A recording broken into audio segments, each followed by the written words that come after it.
really quickly before we start. I'll have to edit this. I want to make sure I'm pronouncing your last name correctly. It's DiDio? DiDio, like Leonardo DiDio. DiCaprio. DiDio. DiDio. I knew that. I was like, I'm sure that's not right. Okay, thank you.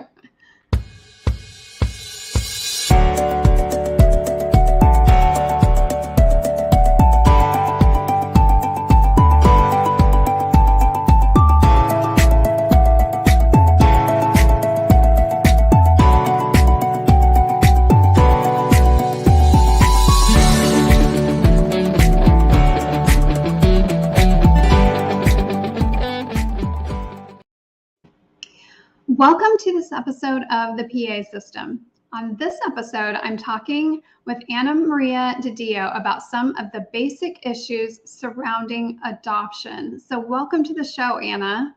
Thank you so much for having me. So great to have you. So for those who are listening and may not know who you are, tell us a little bit about you and just your mission. Well, I'm a children's author, and I specialize in writing about adoption, foster care, and blended families from the point of view of the child. So I think these are stories to be told. My mission is to enhance conversations between parents and their children on these sometimes difficult topics. Yeah, I love that. And I know when we first spoke, one of the things that I said to you is that I absolutely love the work that you're doing because I feel like it's so important. And largely because there's not a lot of people out there talking about these topics. And there's a lot of parents that are dealing with trying to have good communication with their kids. And their kids are trying to deal with the issues of having good communication with their parents. And it's not exactly the same in an adoptive family as it is in a traditional based family. And so that's really what I want to start to talk about today is just what that can look like and the journey that people go on. So before we jump into that, though, I would really like for you to share a little bit about how you started on this journey to writing about these topics. Well, when we finished our journey, my daughter is internationally adopted from Mexico, and that was about 20 years ago. And when we finished that journey, I began to write about it, and it took many years, but a few years ago, I published a memoir about the experience. And then a few years went by, and I thought, well, you know, I still have more to say, and the critical conversations are really between parents and children. And I wanted to communicate just, again, some of these difficult topics that need to be discussed in the world of adoption and foster care. And through the children's stories, I hope to do that. So how did your adoptive journey unfold? What did that look like? Well, it began with infertility. We had, after years of treatment, we had a beautiful baby girl, but then adding to our family was not possible. So I began to research adoption alternatives, and that took, many years. But just by happenstance, I found an article about children from Mexico coming to the United States for a summer camp, and those children were eligible for adoption. So we explored this, looked into it, and did their paperwork. Again, it took years, but we and by that time our baby was 8 years old. So we really thought the time for an infant had passed us by, and we wanted an older child. So that was also the deal with the children from this Mexican. Well, there are many orphanages, but the Mexican orphanage. And we adopted a 6, almost 7-year-old, and our daughter was just about 8 years old at the time. And what was that journey like for you? It was, just everything you can imagine, filled with, happiness, sadness, anticipation, nervousness. I mean, we made 3 trips. Yeah, 3 trips to Mexico, and so it took a long time, and it was, but all in all, just a fascinating process. Yeah, I bet. And so once you adopted your daughter, did you really anticipate some of the things that were going to come up? Well, not really, and that's why I decided to write about it. Mm-hmm. The friends, relatives were all of the mindset, oh, she's so lucky to be adopted by you.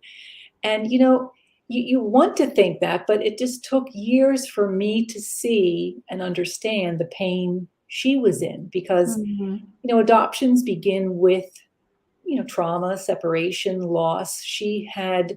Uh, she had gone to bed one day in Cuernavaca, Mexico, and then the next day was in suburban Philadelphia. So she was very lovingly cared for at the orphanage, and of course, all that was gone in an instant. And it took me a long time to just realize the depth of that pain, and Mm-hmm. hence, again, all these years later, I'm starting to write about that to help other families cope and talk about it. I think that's really such a critical point, because this piece of the conversation in the world of adoption has been sort of left out.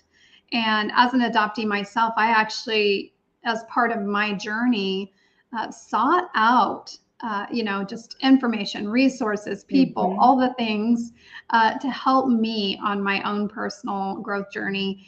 And it was kind of extraordinary to me how few resources there actually were. And even to this day, I think there's really just still about a handful of books that really speak to this topic. But finding, say, a therapist that deals with this is very challenging. There are very few therapists that deal with it Hmm. because there Hmm. hasn't been much research done. There hasn't really been enough information even accumulated for them to be able to go back and reference to feel like they can properly address this with clients, which I just found that extraordinary. Now, of course, what you're saying in terms of kids falling into this realm of trauma is absolutely 100% true. So, certainly, you can deal with this as just trauma. But I think there are some nuances to adoption that a lot of people don't really understand. And I think that's kind of what your books speak to. So can you talk a little bit about that and what that looks like for adoptees and their parents? Well, I think one of the most fundamental facts about adoption is that every adoption journey, as you said, is unique.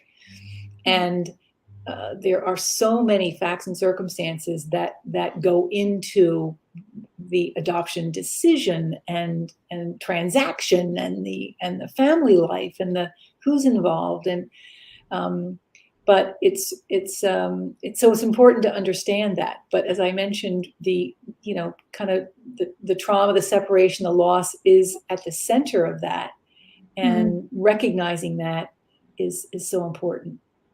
And how do people recognize that? I mean, if you're an adoptee or you're an adoptive parent, what are some of the things that you can be looking for to help you identify if, this is creating an issue in your family, or, in your just your life in general, if it's showing up in different ways, in areas that you might not necessarily think of Mhm. being related to that.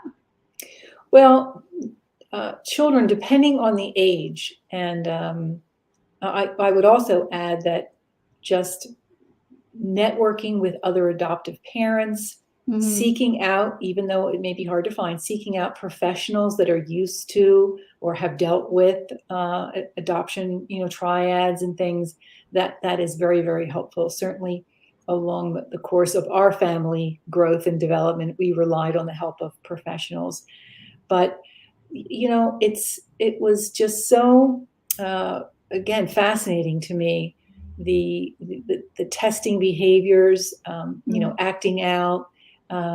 It's a complicated process. I refer to in this second book that I've just released, focuses on the grief of identity lost. Mhm. And really at the heart of that is every adoptive family goes into it giving love and wanting this to be, the most wonderful thing for their family, but it just doesn't erase the pain of the family that's unknown to them. Who do I look like? Does my birth mother think of me on my birthday? Mm-hmm. And those are questions that are very, very deep in the adoptee's mind and heart. And it shows with, crying, acting out, making up stories, throwing temper tantrums, all those things that prevent really from becoming a family. But yet that's what they want. So there's the fear of abandonment, and also the emotional, the grief that they're feeling at the moment. Mm-hmm. Yeah, so I think that's really important. I know that in my life as an adoptee, there were many times that I was kind of at the opposite extreme of I just want to make everyone happy, and I think that there was some sort of subconscious sense that maybe if I messed up or I did a wrong thing or whatever the case may be, that I would lose my family. And which isn't to say that parents don't have to have boundaries and those sorts of things, but for I think adoptive parents to really understand that can be an underlying fear that your child has, that they don't even, they're not aware of that. They have no conscious awareness of that. But that in the approach that they take with their children, they need to be taking that into consideration. So how do you speak to that, and how do you address that with people? Well, you mentioned something very interesting, because the behaviors that I alluded to earlier were kind of very obvious, but what you described is also on the list of behaviors that are kind of adapting to the families, and that's extreme compliance with everything. So the fear of abandonment kind of goes in both directions. So with our daughter, what we try to do, as I said, network with other professionals. And as she grew, we transitioned to a play therapist early on in her life, right. And then someone in her teenage years, and then when she went off to school, she sought some resources at her school, which was extremely helpful. But just in the transition of her, coming to the United States from Mexico, what we did consciously that I immediately felt was the right thing to do was just embrace her culture as much as we could. Yeah. And we encouraged her to retain her Spanish and that was an ongoing struggle for many years. And sure. She is fluent in Spanish once again. And so just try and meet your child where he or she is really the message. That's really beautiful. And that goes back to every family is different. Every child is different. That's going to look different for everyone. And so to me, what that really speaks to is being purposeful and taking the time, taking the initiative, to really get to know your child and to know what they need and to know what things are important to them. So how do you help parents to do that? Well, the books are really kind of just an intro to some of the topics that I thought needed some attention. And that is again, the second book is the wondering. Children spend time wondering about their identity because a part of that was lost. Yeah. And just the recognition of what was lost is important. And not to be, again, you're so lucky, this is so wonderful. That's the myth of adoption. And as I said, every parent goes into the relationship wanting to just give all the love that's possible and have a great family relationship. But those issues are there, and they just need to be addressed. Yeah, and I was going to say, just, from my own understanding, it seems to me that the books are sort of a tool to help parents kind of walk through some of these things with their child. Not that they couldn't just read the books for themselves, right? But that these are kind of like conversation starters in a sense. Right. And if something is hard to verbalize, if it's in the book, what do you think about that? How, has this happened to you? Or what? One of the triggering things that I've read and happened in our family, actually a couple times, is when an adopted child is asked to put together a family tree. Mm-hmm. And, think about, there's so many things that we take for granted, your medical history, the family tree, and that the adopted children, the adopted child just does not have. So that's really the arc of the story in this second book that was just released. It's called How I Wonder Where You Are. And it's number 2 in my series.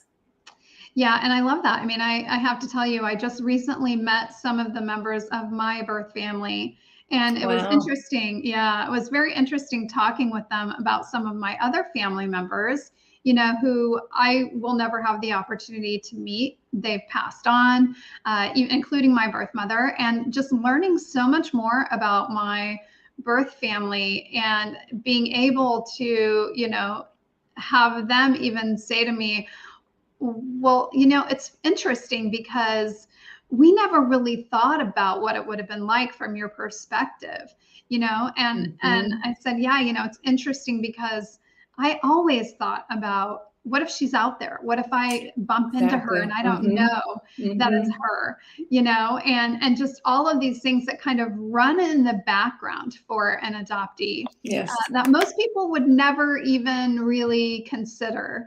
And so, I'm really grateful that you were here today for us to have this conversation. I know that this is really just a jumping off point and that we've kind of just scratched the surface, but I definitely am looking forward to having you back so that we can dig a little deeper into some of these topics. That would be but great. Before we have to wrap up, I just want to give people information on how to get in touch with you. So could you just read off your website for everyone? Sure. My website has all of my information. It's amdidio.com. That's amdidio.com. And on the website, you'll find pictures and resources, and including family recipes that we use to help each other through. Love it. And the exact scenario you just mentioned is in the book. I mean, the adoptee in the book is Carla, and when she's shopping, she's looking at other women, even though she knows that's not her birth mother. So these are emotions that I hope to connect with adopted families. Yeah, love that.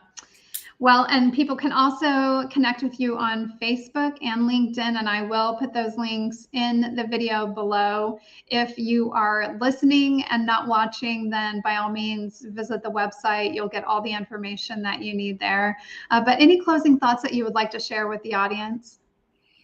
Just all in all, it was a wonderful experience, and I hope next time that you're meeting someone who either has an adoption connection, just think of all those things that are happening underneath the surface there. It's a wonderful but complicated story. Yeah. Well, thank you again. And thank you to all of you out there listening. Always a joy to be here with you. And if this video in some way has impacted you, or you've taken away a gold nugget and you think it might be helpful to someone you know, please by all means share it out. And again, just thank you for being with us and supporting us as well. Have a wonderful rest of your day.